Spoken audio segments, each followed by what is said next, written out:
Welcome everybody on this Saturday afternoon from Holland. With me is DeFi Fry, a good friend from Lumexo app. Welcome back to Bitcoin Live, my friend. Thank you for having me, Nick. I'm really excited to come back again and not just represent Lumexo, but also the greater Stellar community and the wonderful event that we just participated in, Stellar Meridian. Yeah, Meridian 2025, that's what we're going to talk about today. We were talking about it a little before going live, and you said it was like the event of a lifetime.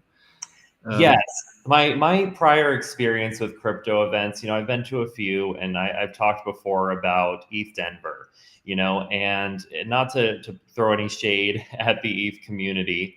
And of course, it was a different location for sure.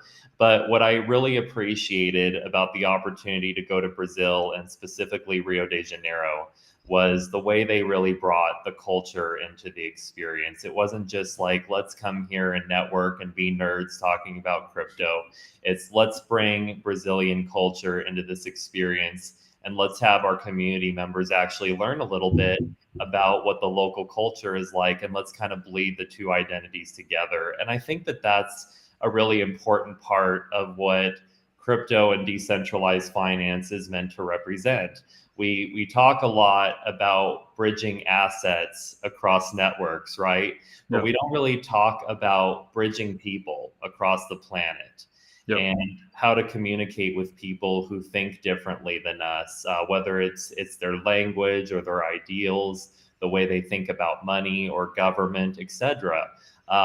And what I've always appreciated is the opportunity to sit down with someone, no matter what their beliefs, and as long as we can respect our right to freedom of speech and to express our opinions respectfully to each other, you can have a really great conversation and really get to know someone and their perspective. And I felt a lot of that value exchange at Stellar Meridian. And I'm hoping to kind of dive into that today, into what that means for the greater Stellar community and what it means for us specifically as Lumexo. Yeah, I subscribe to everything you just said. I think it's super important that we bring in different cultures, different views, different perspectives on crypto, but also, the world outside of crypto and bring it into crypto. So yeah, I'm really curious about this Stellar event. It's of course very focused on XLM and Stellar, which, for some of our audience might be a new thing. I think Stellar is pretty well known, but it's always, you got so many blockchains. So it will be very interesting to look sort of behind this curtain, what Stellar has been up to. But basically, this is your party and your experience, and we're gonna sort of celebrate the Meridian 2025 Stellar experience through your eyes. I appreciate that, Nick. And yeah, to start off about what you just said, I'm sure people will be viewing this and they have their allegiances to different networks. And I'm not trying to get anybody to change their mind about what their favorites are. But if you haven't explored what's going on with Stellar, I think you should give it a shot, especially if you're interested in decentralized finance, what can be done with certain DeFi integrations. I mean, a lot of this future, a DeFi future, whether it be yield farming, extravagant lending and borrowing strategies, and so forth. A lot of it was promised to Ethereum communities, and we did things like layer 2s, and we had the proof of stake revolution. We had all these things that we kind of hoped at some point or another would alleviate the pain of gas fees, right?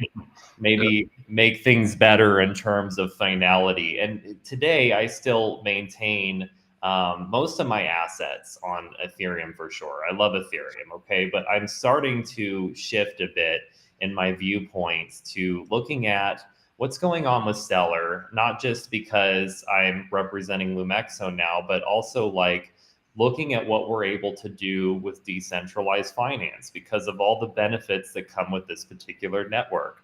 You have the near instant finality. I mean, you're talking about like 5 seconds for a transaction to clear. You're talking about gas fees under a penny. Even when you have a good day, an optimistic day with Ethereum, you cannot even touch that. And when you're considering things like, am I going to invest in a 5% yield liquidity pool? I mean, it becomes very cost prohibitive very quickly when you're dealing with Ethereum gas fees that can very quickly eat up your entire profits. And as we demonstrated on the last show, you can very quickly and easily swap even $1 of Bitcoin, and it makes sense to do so. I mean, maybe you don't make a ton of money, but you can make something. You know what I mean? And you can go in and out of liquidity pools efficiently and easily, no problem. And basically, what we're doing with Lumexo is we are capitalizing on the value of what's already inherent to the Stellar network. Okay, the DEX and the wallet. These things are inherent to the Stellar network, and this wasn't explained super well to some people who were attending who might have looked at other DEXs, because nobody wants to look like they're just an interface, right? And that's not what we are either. We facilitate transactions across the network, and our greater aim is what we're going to achieve in the realm of DeFi, the relationships we're going to build, and how we're going to represent this Stellar community to people who've never discovered it before. And the best case I can make for what's valuable about Stellar is the fact that I was a pure ETH maximalist, right? Would not touch another chain. It didn't matter if you said, well, Solana's better gas fees or whatever. I said, well, there's a compromise to decentralization, whatever the hell that means, right? Or I just don't like it. I don't like their logo. I don't like the cut of their jib. Okay, whatever it is, we all have our excuses to not want to migrate once we get kind of entrenched in something, right?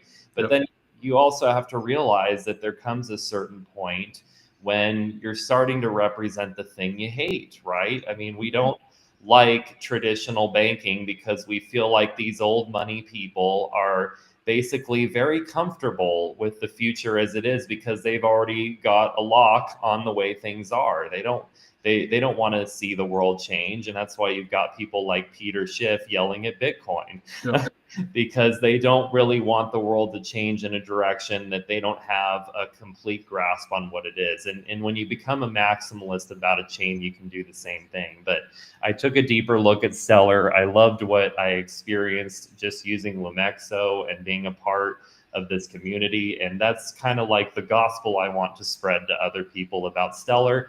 And that's what I essentially witnessed at Stellar Meridian. Yeah, the Stellar gospel.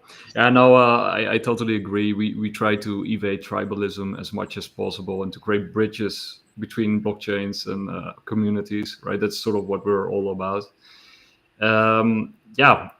Spread the Stellar gospel. That's what we're going to talk about. I actually also saw Idris Elba attending the event. Is that true? Yes, this is true. Well, via live stream. Okay. Well, it still counts.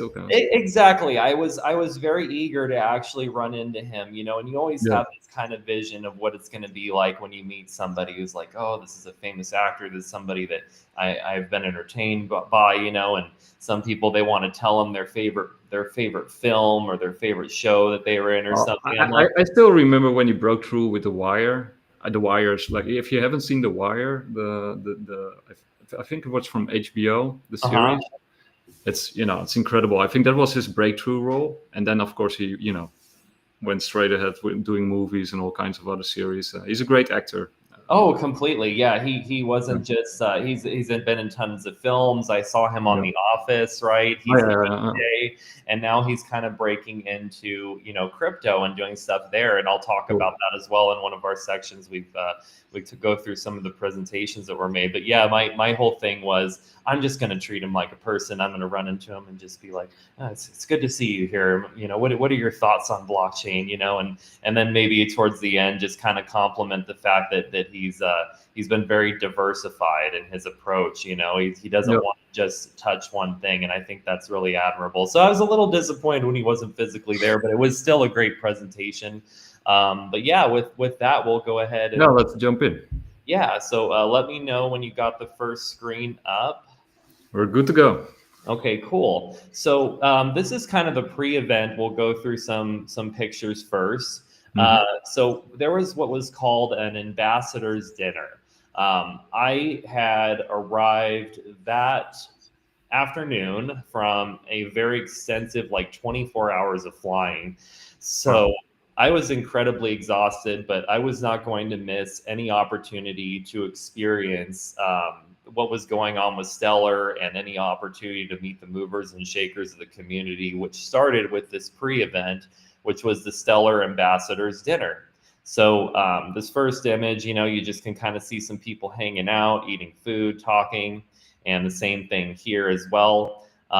It was really cool to see that that they had basically amassed a room for about 100 people to attend. Initially, they were doing an event where like 300 people had RSVP'd. It was called Stellar Ambassadors, like Sunset on the Beach or something like that. They had free cocktails. They had a saxophonist playing and everything. And what had happened was it actually was raining this day, so they had to move indoors last minute and cut the capacity to 100. So I was trying to race over there and make it before they basically were out of room. And the last update, I still had like 20 minutes to get there, and they were at 86 out of 100. So I was worried I was going to literally arrive and they weren't going to even have room for me, but I just barely squeaked in at the end.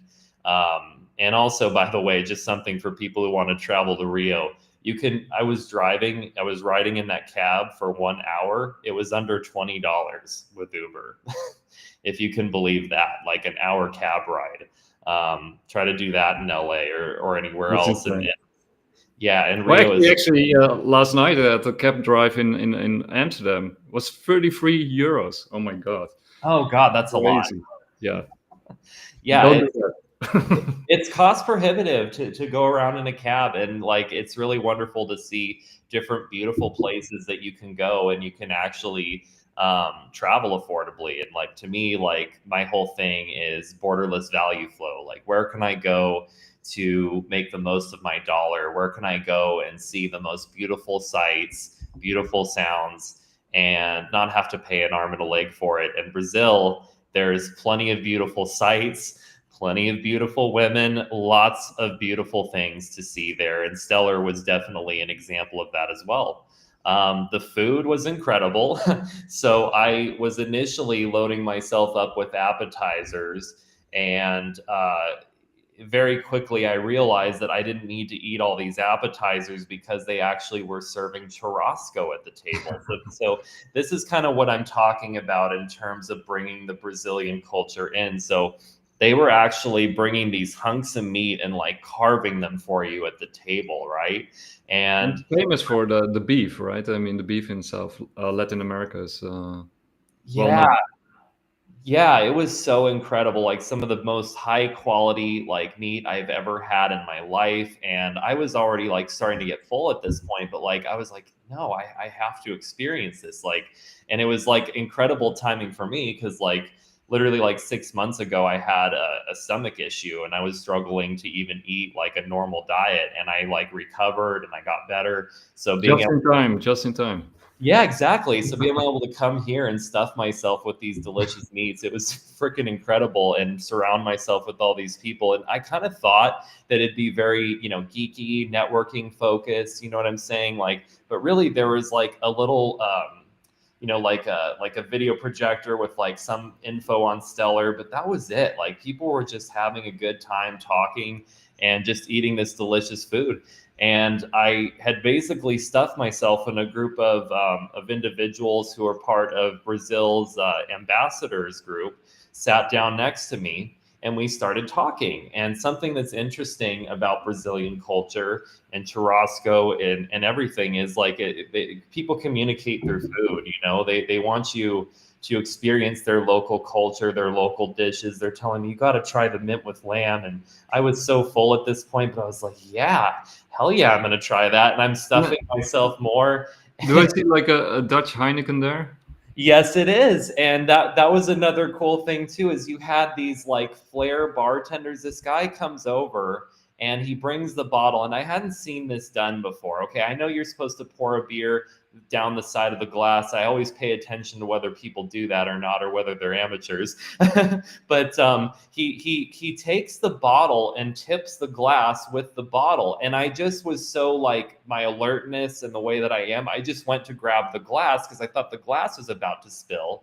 And he's like, "Is something wrong? Do you not want it?" I'm like, "No, continue." And I like pulled my hands back, and he's just literally like tilting the glass, pouring it down the side without touching the glass, like just touching the bottle.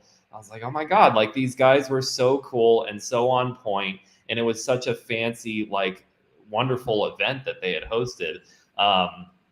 And then here we have some more meat, a little bit of a sloppier plate picture because I was starting to drink at this point, but it was pretty awesome. And then on top of the food, right, and the networking and me getting to know these people who are part of the ambassadors group, right, all of a sudden you just hear this music taking over, okay?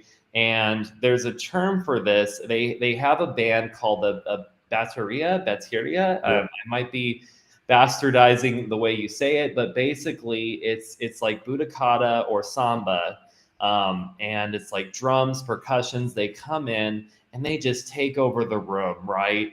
And all of a sudden, these gorgeous women are coming out and dancing and stuff. It was insane, and like this is what I'm about to play next is just a little clip from that.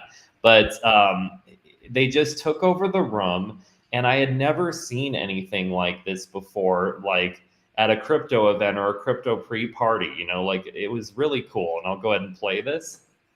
Does it look good? Yeah, go.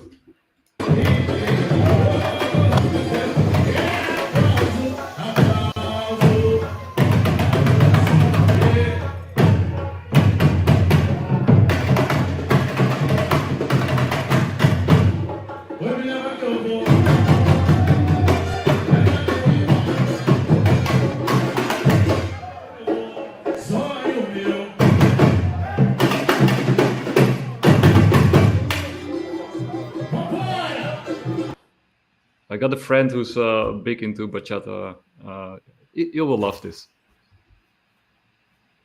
Yeah, it's really neat. Like just being able to see something like that, like at an event that I was not expecting at all.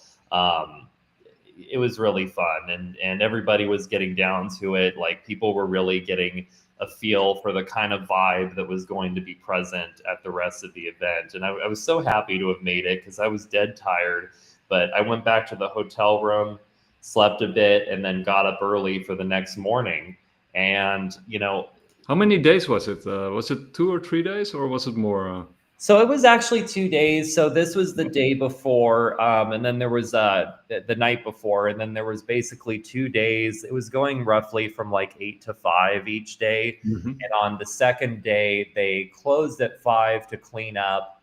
And then at 8, we came back for a dinner, and basically I have pictures of all that. But yeah, it was the event space was particularly interesting. So I'll go ahead and hop over to the actual event here so you can kind of take a look. But it was pretty cool. Like the actual event space was called the Copacabana Palace. Let me see if I can reorder these. Here we go. Oh, yeah. I mean, I had never, like, the event space was just incredible. The hotel, everything. So a lot of people know Rio de Janeiro for, like, you know, the big Jesus, Christ the Redeemer, right? With the arms outspread. Like anytime anything's taking place in Rio, that's like the focus point to tell you you're there, right? Like how they have that in any movie. If it's in a certain location, they got to show the local landmark to tell you you're there. But like really what I had learned from like some Brazilian seller ambassadors was that this location is actually one of the major landmarks that Rio is known for. Yeah. And being able to come here for an event, Meridian, was just incredible. It was such a posh, luxurious experience. the ticket itself, I mean, outside of the flight and everything, was only like $300 to attend. Oh, wow, that is not. Yeah, that's pretty affordable. Yeah, yeah. Yeah, for a 2-day event. With And all the food and all the, all the whole show around it. Yeah. yeah, and the other thing is too, they airdropped us XLM. Wow. Like while we were there, it was like $200 in XLM, Oh, 500 XLM. So you're you're basically getting like most of the value back in that just in the XLM, not to mention the food, the networking yeah, opportunities, the experience to even be in this place, like yeah. to have the feeling of like maybe I might die 6 months ago to like suddenly I'm in this exotic, incredible place surrounded by these awesome people that are just trying to build the decentralized finance systems of the future. It was incredible. Like I can't even begin to say So like somebody also mentioned there was like a hackathon beforehand. correct. So I had actually met someone from the hackathon, and they were pretty diverse in what their approaches were. So the hackathons could relate to things like obviously building certain types of tools or solving certain problems. You can even see like bug bounties and stuff. But the person I met who was in part of a hackathon, he was his name was Daniel. He was actually there to focus on education, which I think is particularly relevant because that's something that we're really interested in with Lumexo as well. We've obviously created a platform that we feel is very intuitive and that people can swap assets very easily. But still, there is an element of trying to make your product inclusive and educating people about its use, and not just educating people about how to use you, but how to take appreciation and respect and be secure on the network itself, right? Like it's not just about us, it's about what we're building together. It's about what we're doing that better represents what Stellar is supposed to be about. And like I said earlier about bridging people, like that's essentially what I think education is all about. Yeah. And one of the problems we talked about and the discussion I had with the person was how you approach problem solving specifically. And it was interesting because I literally talked to two different people during the conference who literally were like inverse in terms of how they looked at problem and solution. You would have this one person that said, you have developers that are so focused on the solution that they don't talk about the problem, right? And Hmm. I've experienced this before where you have developers that they could be the most brilliant people in the world, but they get so caught up on a solution that solves a problem that doesn't exist. You know But what I still mean? has to be created.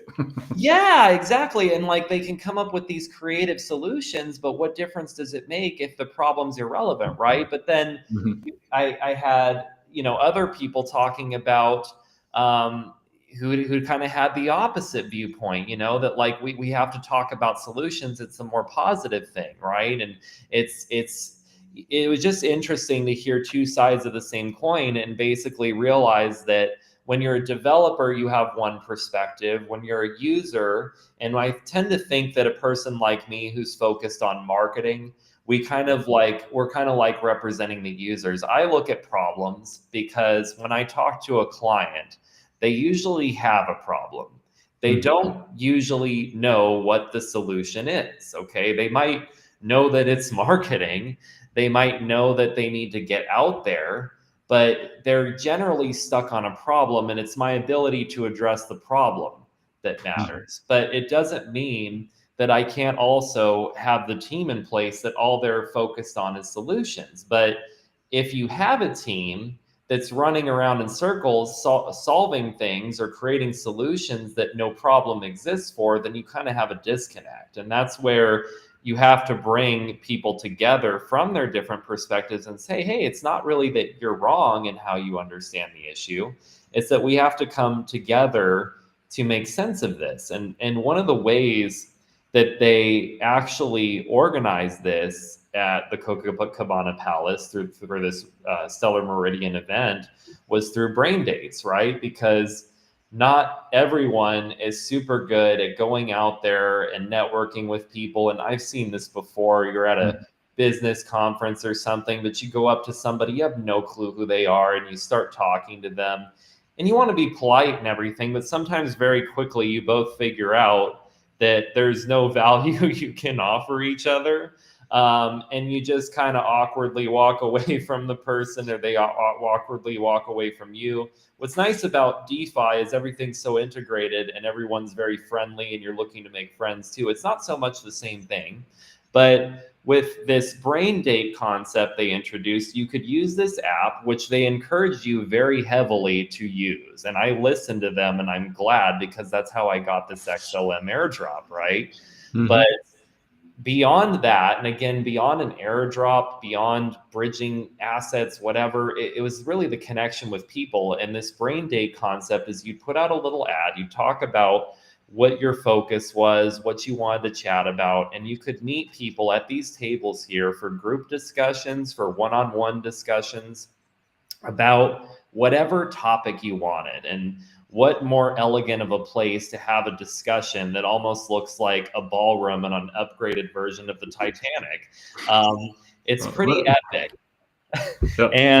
And also no disaster is not likely to strike. So it was great. And this room was filled up with people. I took this picture like shortly after I arrived, but it got full very quickly of people connecting with all kinds of individuals who were there to network for various purposes. Yeah, it looks gorgeous. Yeah. And I totally agree also with what you say. Like it's sometimes different. I mean, one of the nice things about this space is that you meet so many different people, and that networking is so easy because, you know, it's very easy to reach out and get acquainted. But like you said, you do have to find the right people around you, right? That's not always easy. And a brain date, as you call it, sounds like a good idea at an event, especially at an event.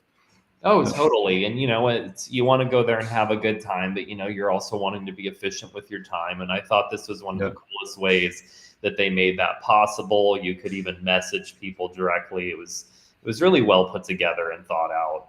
I have a few shots of kind of like the main entrance hall that kind of give you a view of like how elegant everything was. But yeah, this was like what you see as soon as you walk in through the front. Everything was just so grand about the Copacabana Palace. I can't imagine how much Stellar put into organizing this event. But if the goal was exposure and representing Stellar well, and to increase adoption and connection amongst this network, I'd say they nailed it, man. Like it was incredibly well put together. You can kind of get a sense of how many people were here, like literally hundreds. Like pretty much every area was pretty much full the whole time. There wasn't really a dead zone anywhere. It was very lively with people talking, you know, having drinks. You know, there was food served the whole time. Can you tell us a little bit about sort of the demographics, like age groups, but also, you know, where these people came from, like the different countries and nationalities that were represented? And if there were like equal women to men, like that, some people might want to know that too. Yeah, I mean, honestly, like it was more diverse than I saw at Denver, East Denver for sure. Like there was definitely a heavy Brazilian representation, which I loved, because you have the local Brazilian Stellar ambassadors. So there's Stellar ambassadors, right? And then there's like the local ambassadors that are meant to connect to the different communities that they might host events or want to experience growth, etc. And you definitely had a lot of builders in the Latin America space. So I was introduced to somebody who's building a centralized exchange in Latin America, and their whole goal is to make it so even their grandma can trade like stable coins, you know what I mean? Which is particularly relevant with kind of like this real world asset movement that you might have heard of recently. I think I brought it up on the last talk that we had, but it was the ERC 3643 Association, the Yeah. Ethereum Foundation that was joined by Stellar to basically bridge Stellar and Ethereum standards and basically offer compliance ready real world assets at scale. And so this was something that he was particularly interested in, is representing this community and making it something that's graspable, that's inclusive, even to someone from an older generation. Because trying to get on Coinbase and figure this stuff out, it's just not very easy to do. It was kind of funny. Actually, yesterday I also talked to a boomer about Bitcoin and crypto, and Yeah. he was sort of open and interested in it, but it was, it was very difficult for him to sort of follow what I was trying to tell him and explain to him. And he said, like, just write a book. We read books, like, I know, and that's the hard part is you could write a book about it, but the actual experience of getting on a centralized exchange, as and then trying to move to like a private wallet, there's a big leap there. Yes. Somebody who was using our platform, one of the first criticisms we actually got about Lumexo from people who were testing it was this woman who had basically got some XLM from a centralized exchange to then move it to a wallet and then test our platform. And she was just very shocked at what the fees were on the centralized exchange. And I wasn't trying to be dismissive of her or her concerns. I said, I totally respect that. It's hard for us to really guide people through what their experience is going to be like using a centralized exchange, because that's why we exist. We're a decentralized exchange, so we can escape the pitfalls of trading on a centralized platform. The not your keys, not your crypto, the fees, the regulation, the nonsense that makes everything so expensive, right? But we need to partner. We need to work with these centralized exchanges because they're our on-ramp, right? But we can't control the local governments and what they make the fees be. We can't affect the fact that maybe Stellar is this cost and you put in this much money, but you only got in this much XLM because of the fees that Coinbase or some other exchange charge you. So it was interesting for me to be able to talk to somebody who represented this demographic, because I feel like we can collaborate in a way to try to educate people and make these experiences smoother, right? And that's kind of what I experienced here. While it was definitely a lot of like Latin America, Brazilian people who were present here, and that's definitely what the event catered to. It really catered to everyone. There was people I saw there from America, from Europe, from all around the world, like people who were like UK regulated finance guys, and we had a debate about whether the dollar is going to fall with all the inflation and madness that's going on in America with spending, right? And it was really exciting to have that kind of discussion with someone and to hear their thoughts, which were actually more optimistic than mine, right?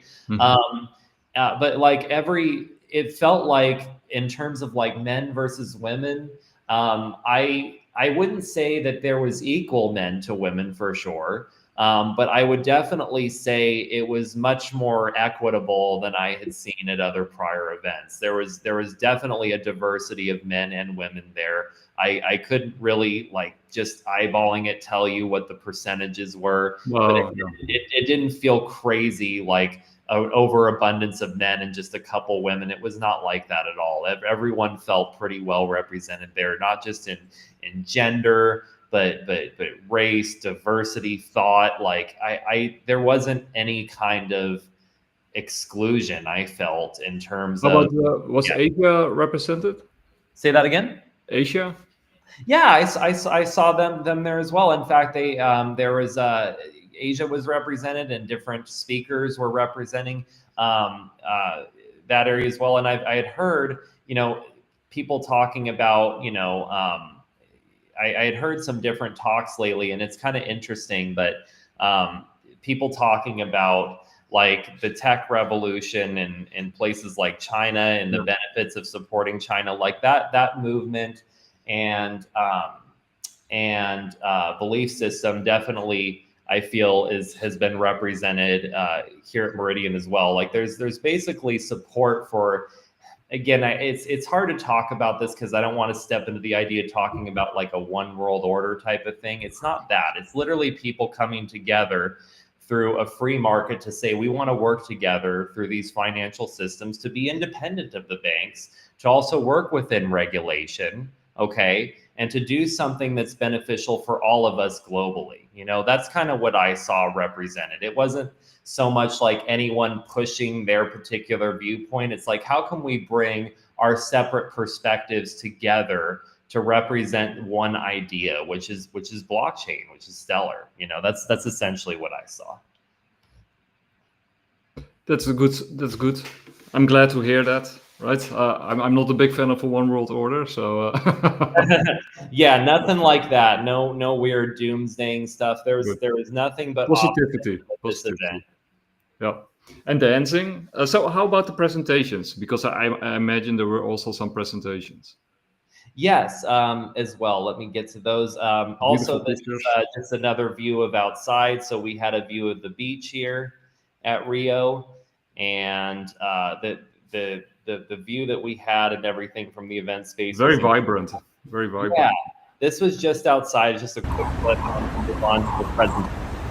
This is like the view that I had walking to the event, just a little outside of the Stellar Meridian Palace, like just to give you kind of an idea of what it was like to walk around Rio and experience like this vibrant city. Wow, gorgeous. Yeah, it was incredible. Beautiful weather also. Oh, totally. It was wonderful. I mean, we had rain the day before at the ambassadors dinner, but it was totally nice every other day, and it was, the Dutch weather is mostly rain. yeah. So this presentation was really cool. So I had brought up the whole ERC 3643 Stellar and real world assets, right? And I brought this up because there's a lot of interesting things going on with the concept of tokenization, right? And I really wanted to attend this talk for multiple reasons. One is I'm a big fan of Camilla Russo. She is a part of Defiant News. Back in the day, Supermassive was very popular on there, making videos, all kinds of crazy, well-edited videos talking about things in decentralized finance, whether it be Ethereum or NFTs. He made some of the most popular and exciting and interesting videos you could watch, and all under the umbrella of Defiant News, which was basically Camilla Russo's news platform for decentralized finance. So I really was excited to hear this talk and her hosting it. And the discussion was really quite interesting. If any criticism I could bring, I wish that for something that's as interesting and brings so many questions as tokenization to real world assets, that they would have thrown some questions to the audience, because I was really eager to ask them. One of the subjects they talked about was the future ability of us to tokenize a house, for example. Yeah. Like, you have a mortgage, you tokenize it, and you have some equity in this home, right? Because you own your home. You could take a loan against your home in Bitcoin, in USDC, whatever, right? To pay a bill, to make an investment, whatever. And it would be similar to a home equity line of credit, but it would be on the blockchain and backed by the equity in your home as a tokenized asset, which I thought was really interesting, because being able to put something like that on the blockchain makes it more accessible to everyone, right? Yep. And you can have investors from any walk of life be on the other side of that smart contract. It could be a network itself. It could be a platform. You know, in the past, we've heard of people like Compound on Ethereum. Now I'm thinking more about Blend, right? Blend on Stellar. They do lending and borrowing. What if on Blend you could put a tokenized asset with a value of $500,000 representing a house and then take a loan against it, right? That's Yep. super exciting, but it also creates certain problems, right? Because obviously you're excited about the idea of getting away from certain centralized entities, even if you have to deal with them for certain elements of regulation, which is inescapable when you're dealing with a home, right? Like a real property and a real location that may or may not have a mortgage on it. You're trying to avoid fraud, so on and so forth. There's going to be a lot of centralized processes. My question was, how do you maintain the integrity of the value of that asset? So during the housing crisis, for example, besides the fact that home prices tanked and we had this big bubble that exploded, right? Besides that, which at least we could measure, right? You had people who knew that they were getting quote unquote liquidated. They knew they were going to lose their home and everything, right? Some of them became so pissed off that they poured concrete down the drains. Wow. They smashed the windows, they destroyed everything in their home because they said, screw the banks, let's just make them eat the loss, right? And you have this home that could have been initially worth, let's just say $500,000. It could have lost more than half its value, not just from the steep drop in the market, but from since the last, I'm guessing, home appraisal to figure out what this home's even worth, a tremendous drop there because of the damage that's been done to the property. So my point is, how do you maintain integrity with systems that are known and systems that are unknown? Yep. I may know what Bitcoin is worth because I can look at the blockchain, I can look at the buying and selling activity, and there's an algorithm behind it that's calculating what this price is, right? But I don't know what a house is worth anymore after I've last appraised it, and I also have to trust the integrity of that appraisal. So I was just curious how long term different investors, people looking to build upon this technology, have thought in terms of maintaining those processes for maximum clarity, right? In terms of understanding that the value is being exchanged fairly. It was just something I really wanted to discuss with them. Yeah, that's a very good point, of course, because as soon as you start tokenizing real world assets, you're dealing with the real world. That's Right. So all the stuff that you actually run into the real world will be on the blockchain as well, right? So that's a fair point, and those are very complicated and tricky things, I imagine. Oh, totally. Yeah. But that was a good talk. I really enjoyed hearing that. This is a discussion from Garand Tyson. So he is a developer with Stellar. And I was standing watching his presentation, and he talked about different things such as transactions per second. He also went into Protocol 23. And I've kind of had this interesting kind of back and forth with my team about Protocol 23 because I feel super excited about it, but it's also one of those things that it could be viewed as kind of like a nerdy thing that why should we care about it as users? But while I may not believe in trickle down economics, I do believe in trickle down value, right?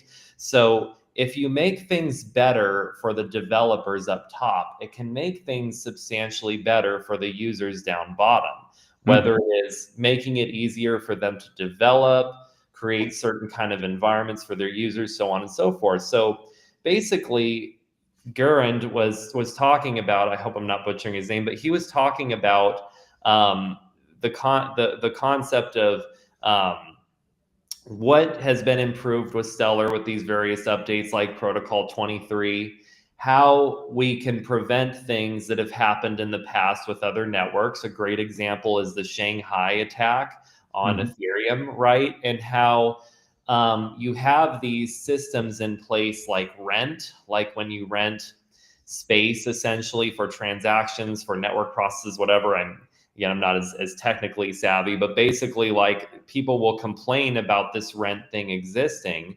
But the idea is they're trying to prevent the next Shanghai. They're trying to prevent any kind of attack on the network from happening while also maintaining the maximum security of the network. And being able to do both of those things at the same time has created a situation where some networks just cannot exist and be as efficient without certain trade-offs, whether it's trade-offs in decentralization or taking more time to process or higher fees.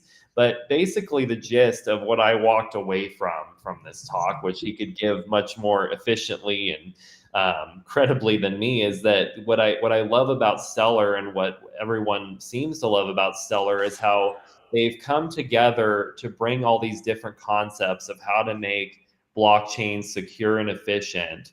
And it just feels like they did it right in such a way that we have the maximum security, but Mhm. also maximum efficiency. And Yeah, I mean, this is like the classic problem in crypto and blockchain, right? The trilemma between security, decentralization, and scalability.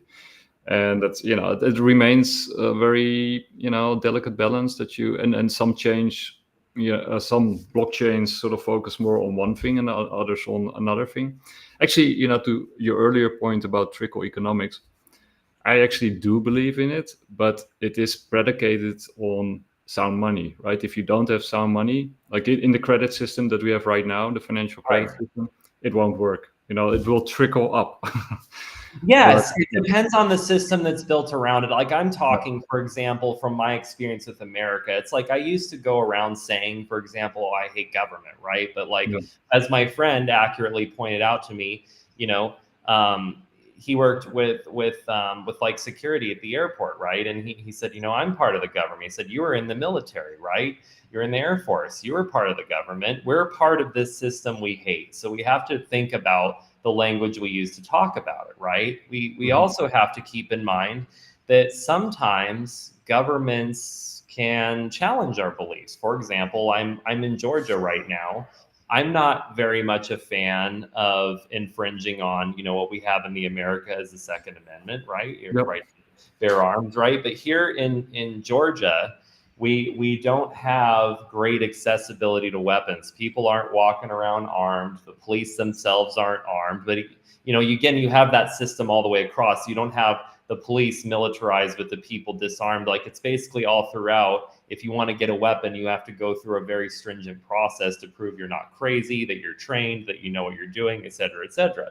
And while I would argue in an American system, like I don't really want my politicians to disarm me, here, the system they have, I can walk around down an alley that's lined with, what we would call in graffiti in America, but it's just art here, right?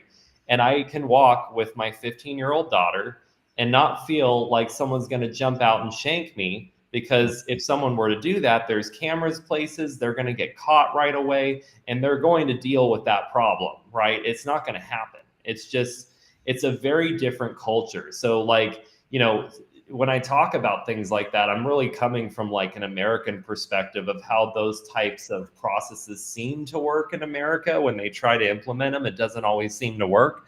But Yeah, um, in Europe, it's also not allowed to carry any kind of weapons. And right, I think there were a couple of studies done that either the countries or regions where everybody carries a weapon are very safe, and the regions where basically only the government is allowed to carry weapons, and then the ones in between where some people are allowed or can have access to weapons and others don't. Those are the unsafest countries. mm, But the whole sort of the idea of the Second Amendment is from, I think it was Machiavelli who pointed out that you need like armed militias in order to balance out the power of the state, right? So, which is sort of what correct. influenced American politics.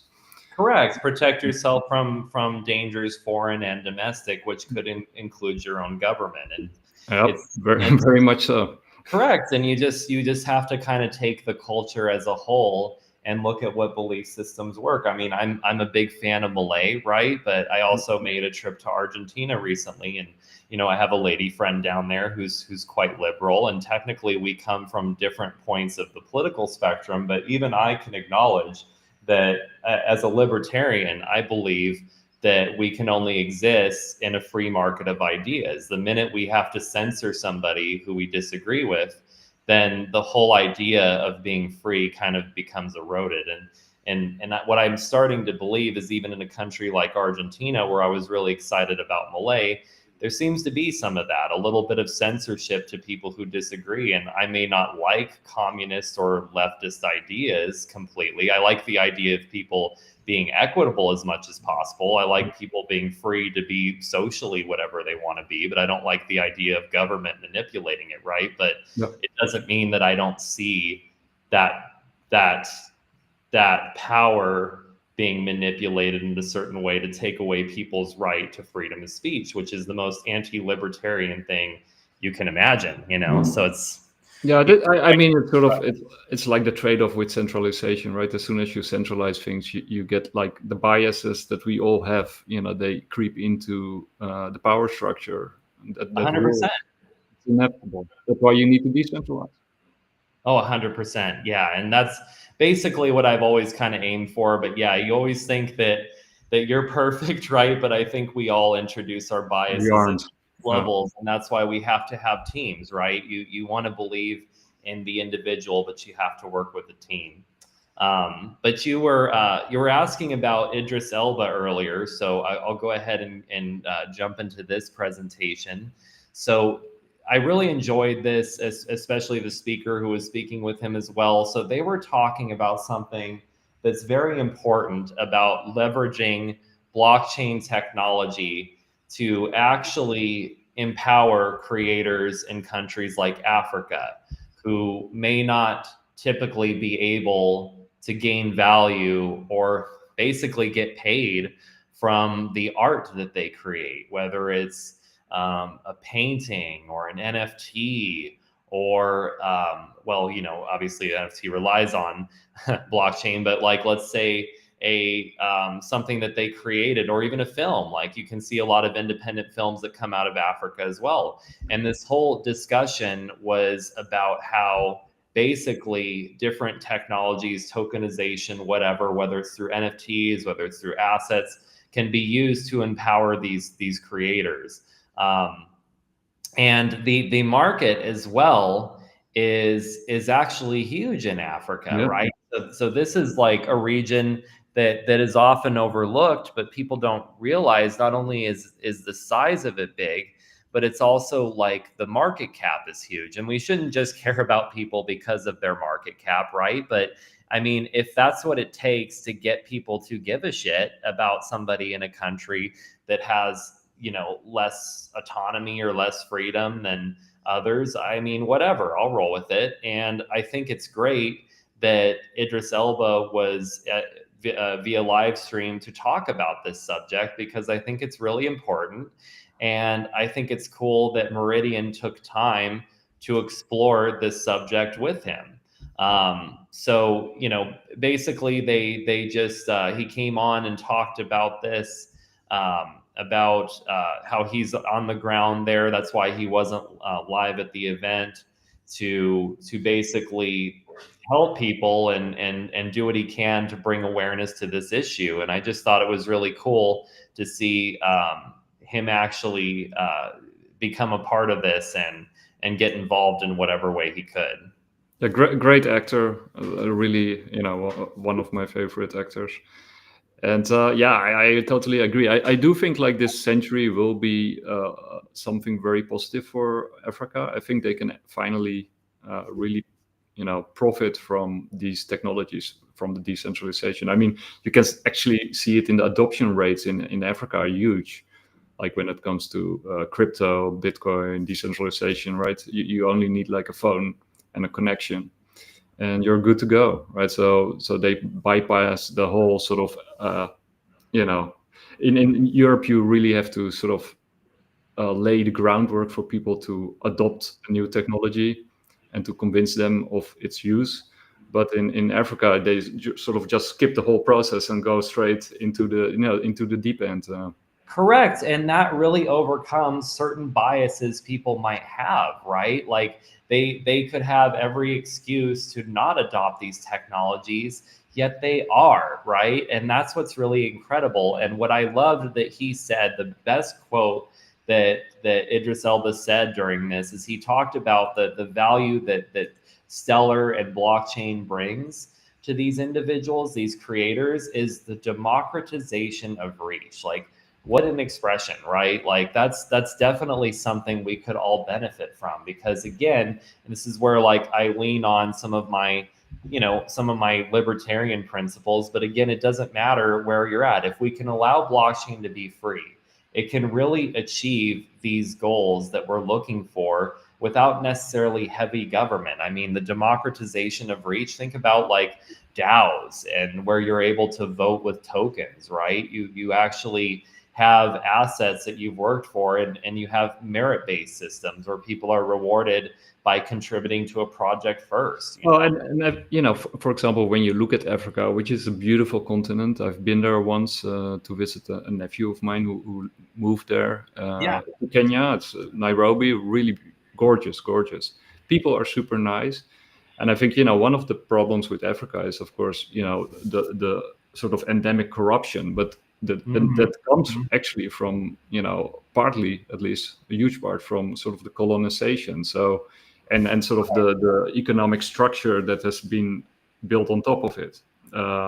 So if you can bypass that whole thing and actually sort of go straight to the people, I think it can lift off. Oh, I agree 100%. And that's essentially what he was talking about and why I thought it was such a great talk. Yep. Powerful. So this next talk was given by Dayan Radic. He is part of Near Intense. So Near Intense, I believe, is a branch off of Near Protocol, but basically they're focused on using market makers to facilitate transactions across networks. It could be, I want to swap from like an XLM Stellar type asset to ETH or something like that. And, they're looking to connect with individuals, platforms, projects like Lumexo, maybe even, who can leverage Near Intense to do interesting things with their platform. So I was particularly engaged in this because there's a lot that I feel that Lumexo can benefit from through enabling swaps cross-chain and not being so reliant on bridges. Now, granted, bridges are necessary to do this at the end of the day, but the structure of going through market makers seems to be a more simple process than just being reliant strictly on bridges. So I thought it was a really interesting talk that he was giving. And just the ease of being able to do these different types of swaps versus what you're kind of used to traditionally with bridges. It's anytime you have to bridge an asset, it's not fun, it's not easy, it's frustrating. And I encountered this problem recently because I'm local to Georgia, and we have this organization here, this business called GE Crypto, right?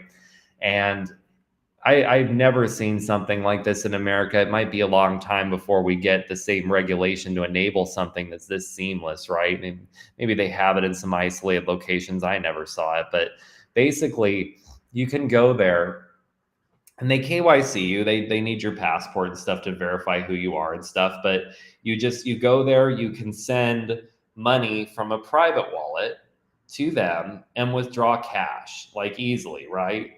But I had this kind of discussion with them because I was saying, what if I want to send assets from Stellar? And they said, we only accept assets from main networks, right? And I could tell they were kind of confused on their terminology. I said, well, Stellar is a chain, right? It's a network. It's not like a layer 2 or a token on it. It is mainnet. It is a main network asset. And they said, well, it's not one of the main networks recognized by us yet, essentially. I was like, okay. But it was interesting to me because that kind of gives you some perspective, right? You know, like you see these posts that people make talking about what are you going to do when ETH hits 10,000, or what are you going to do when Bitcoin hits 1 million, or when XLM hits $10, or whatever it might be, right? But you know, to me, is it possible for us to see this type of growth with Stellar? Potentially, because we're still in the infancy here. I mean, we're not like as a DEX like trying to speculate on what the price is tomorrow of an asset that we represent. That's not And to be fair, Stellar had some really nice runs so far. right. What we focus on is the tremendous optimism we have in the network. And when you still have an organization like that, right, that's so seamless to go in and just pull out $10,000. And if you understand what that means, my friend during the height of the pandemic tried to pull out $25,000 from a bank. Okay, his bank. It wasn't a loan; it was his money. Okay, and Criminal. yeah, he had to go to 5 different banks to get it. Insane. They kept harassing him, KYCing him over and over, even after they had gotten every bit of information they could get, like over KYC'd him, like they know who they're talking to, right? They sometimes, oh, we don't have the money, we don't have the assets. I literally message GE Crypto, tell them how much money I need to withdraw. They make sure it's there before I arrive. No problems, no hassles. And I can even imagine that some people don't even want to try to do it because it makes you feel like you are a criminal or that you're Right. doing something illegal, like getting your own money and making a transaction. My And then God. it also takes an eternity finally to get it done. Like it's a total hassle and a nightmare. Correct. Exactly. It's a giant nightmare. And then you're left thinking, God, are they going to shut down my Yeah. credit card because What they do don't they do wrong? anymore? It's silly, right? And I'm saying that even with an organization that gives you fluidity of your cash like GE Crypto, they don't even recognize Stellar yet, right? Yeah. So what about when organizations like that do? What about when I have some tether on Stellar that I can send to GE Crypto and withdraw for cash? What about when it doesn't even matter and you're able to use a DEX and okay, I'm having some problems withdrawing Stellar assets, right? Because I have to send it to a centralized entity and that creates some problems for me. But what about when I can literally just move my XLM to ETH, transfer it to some USDC or Tether, and then withdraw it locally without having to deal with a damn bank? You know what I mean? It's just when you think about the layers of the that are being peeled back of this onion that is decentralized finance and what Stellar's own journey is going to be. When you think about the walls that we're going to knock down, okay, like the potential that we have once we make it easier and easier and easier for people to, whether it's through a centralized exchange like this one gentleman's trying to create in Latin America to be a better ramp for trading real world assets, right? And then bridging into Yeah, decentralized. and just imagine also the amount of value that unlocks, right? Because all these walls that are erected are basically, stopping efficiency. They're inefficient, Exactly. and they're stopping capital, and it's costs a lot of capital. So that you can get rid of all of that baggage and useless baggage. So somebody also just pointed out the fees, right? The fees Yeah. that you purchase on your money. Correct. And until those walls are knocked down, and even still, like we're going to be a multi-chain world, right? And that means it's relevant to us to work with people like Near Intense, Near Protocol, these projects that connect across chain, because we need to make it easier for people to move from one asset to the next. And what's so wonderful about Near Intense market maker principle is because people are able to come in and be market makers for trading these various assets, it means that you have a free market, which means you're going to get the best price. You want to swap from one asset cross chain to the next, it's going to create the most efficient path to get you that asset with you spending the least money. That is not the same as a traditional bridge where you pay these enormous fees, you wait half an hour and you pray that your money comes out on the other side. You know what I mean? It's definitely a different experience, and I loved this presentation because of what it seemed to say to me about the ease of being able to operate cross chain and the potential it could create for exchanges like Lumexo on Stellar to Yeah, and make. then also, it also ties into what we talked earlier about Africa, right? Those fees are also prohibitive for poor countries to participate. If you Yes, they drop the are. fees, if you make things cheaper, but of course, that's also why the system hates it, right? I saw this excellent interview with Jeff Booth about how a truly free market would be completely deflationary, because it would be super efficient and the cost will drop. But this system that we're in, it needs inflation to function, and it needs more and more inflation. Correct. So it's exciting to see that the technologies that are talking about this kind of like deflationary future, they exist on blockchain, and they rely on making things easier and more efficient for us to swap between different assets. But this is me meeting on afterwards. So do I have to guess which one is you? I am the dude on the right. Okay, cool.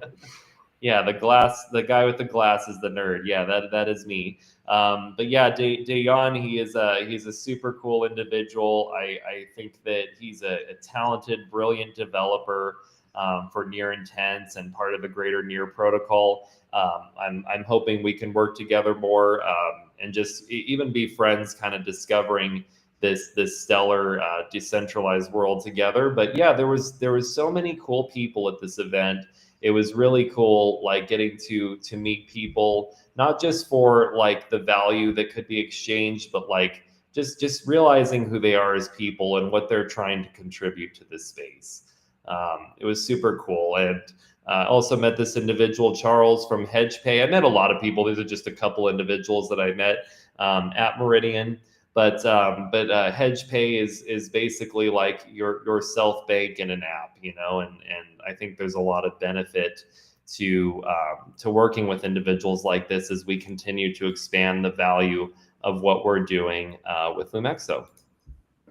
Yep. Yeah, no, we talked about it just before going into the presentation. Like, one of the wonderful things about Web3 and the space that we're in is the network of people that you get to know, right? There are really amazing people out there doing amazing things, building, but also marketing, all kinds of things. That's really cool about this space, I think. Agreed 100%. I with a visit to Rio, I could not have us end without going through some of the sights and sounds. And of course, this was the last day, but before the ending dinner. So I'll go ahead and show you what I actually got to witness, which was Christ the Redeemer. Yeah. Now, I did discover that there's actually a tram that takes you up a lot closer. But once I actually got to Morante Dona Marta, I kind of felt like, I don't know, I feel like Jesus was a bit overwhelmed by the look of the city because it was incredible to be able to see Christ the Redeemer from afar. I'll take a tram up there and get closer next time. But the views I got of the city, that's me. That's not the view I'm talking about. But Oh, wow. the views of the city, my God, like I have never seen anything quite like this. There's a lookout point in Tbilisi where you can see the city, and it looks something like this, but not with the mountains and just just everything that you can see. Like it's just so incredible. I was just in awe to be able to witness something like this just in the middle of my trip. Just an incredible view. People like coming up there and spending like hours just to take photos and to have a spiritual experience, to separate themselves from the world while also looking out upon it. It was That's just gorgeous. It's really gorgeous. Actually, they also make some really beautiful movies like City of God and Tropa de Elite. There's some beautiful Brazilian movies out there. Great actors also. City of God, I've really wanted to see. That's one I haven't Oh, got yeah. yet. You actually have also part two, but part one is really good, and part two is also good. I'm gonna see it. I'm gonna definitely use this as an excuse to go watch it. And Another, then talk about it. Come back and talk about it. I will. I will. I'll have lots of insights. It's a little marmoset, if you can kind of see. So it's like a little monkey that greeted me on Oh, my yeah. way up to see the sights. Nice. This is a quick video. I think I've got a few videos here I'll play, and basically we'll be done with this section. I'll show you the last dinner event. Like the pictures, you know, they only do it so much justice versus seeing a video and really getting the depth and the perspective here. But to be there is just a whole nother thing. Like, my God. Yeah. Wow. I'm jealous. You gotta go, man. Like I told you, the cab rides were really inexpensive. Like I rode somewhere for an hour and it was under $50. Everything was pretty low price here. I'd still argue that Tbilisi, Georgia is definitely the place to go to be able to see a place like Rio and not really have to spend that much while you're there is pretty incredible. Like I was so enthralled with the views and excited to be able to witness something like this. That's very beautiful.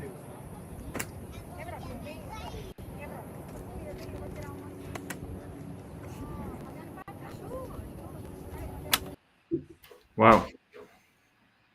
So I will go back to the last folder here and we'll look at the closing dinner. Yeah, because we almost have to wrap it up. But Yeah. a really amazing event and an amazing experience, I imagine. Yeah. Wow. Yeah, it was pretty much the last dinner. I was just drinking champagne. They had bottomless champagne and cocktails, so I didn't take too many pictures the last day, and nobody was really like networking at this point. But it was Just really celebrating. Yeah, exactly. Like a free dinner, free appetizers. They were bringing you food constantly. It was just great. And then, of course, they had like a dance party. Of course, it's Brazil.